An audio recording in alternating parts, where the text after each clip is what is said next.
Meenakshi Natarajan nomination తిరస్కరణ వెనక BJP plan ఉందని ఆరోపించారు ఎంపీ చామల కిరణ్. ఇద్దరిని మాత్రమే గెలిపించుకునే బలం ఉన్న బీజేపీ మూడో అభ్యర్థి గెలుపు కోసం ఇదంతా చేసిందంటున్నారు. తనపై వచ్చిన ఫిర్యాదుకి మీనాక్షి ఇప్పటికీ వివరణ ఇచ్చారన్నారు. ఇంటర్నల్గా పార్టీలో ఏం మిస్లాప్ లేదండి. మీనాక్షి నటరాజన్ గారు ఆమెకున్న కేసులన్నీ ఆమెకు ఆల్రెడీ తెలుసు, ఏం కేసులునే లేవని.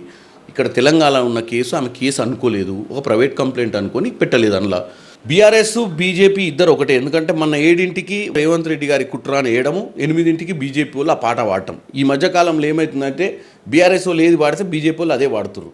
బీఆర్ఎస్ వాళ్ళ లైన్లోనే బీజేపీ పనిచేస్తున్నట్టు తేటతెల్లం అయిపోయింది. ఇక ఇప్పుడున్న పరిస్థితులు ఏంటంటే ఎట్టి పరిస్థితుల్లో ముఖ్యమంత్రి రేవంత్ రెడ్డి గారిని ఇక్కడున్న వ్యవస్థను బద్నాం చేయాలని. ఎందుకంటే ఇంకా గుడ్డు మీద ఎంటికలు వీకే పని తప్ప ఇంకేం పని లేదు వీళ్ళకు. వీళ్ళు ఏం చేసే పరిస్థితుల్లో కూడా ఇట్లాంటి చిల్లర వల్ల తప్పుడు సమాచారం ఇచ్చి ప్రజల్ని పక్కదోవ పట్టించే ప్రయత్నం.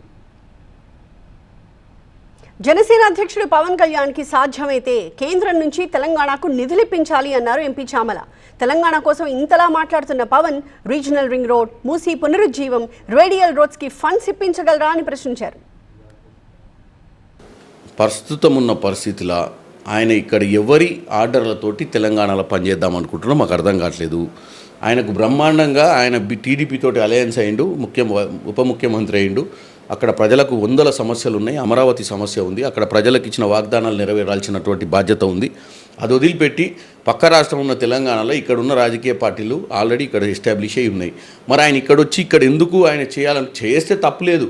ఆయన ఉద్దేశంలో తెలంగాణకు న్యాయం చేయాలనో తెలంగాణకు మంచి చేయాలనుకుంటే డెఫినెట్గా ఆయన వచ్చేదని చేయాలి. ఆయన నేను ఒకటే అడుగుతున్నా పవన్ కళ్యాణ్ కానీ, పవన్ కళ్యాణ్ గారు మీరు తెలంగాణ ఈరోజు బీజేపీ అలయన్స్ తోటి ఉన్నారు. మీరు తెలంగాణను మీరు బీజేపీతో మాట్లాడి మెట్రోనో, ట్రిపులారో, లేకపోతే మూసీ రీజినవేషన్ గురించో, రేడియల్ రోడ్సో ఉన్న సమస్యలన్నీ పరిష్కారం చేస్తారా చెప్పుర్రి.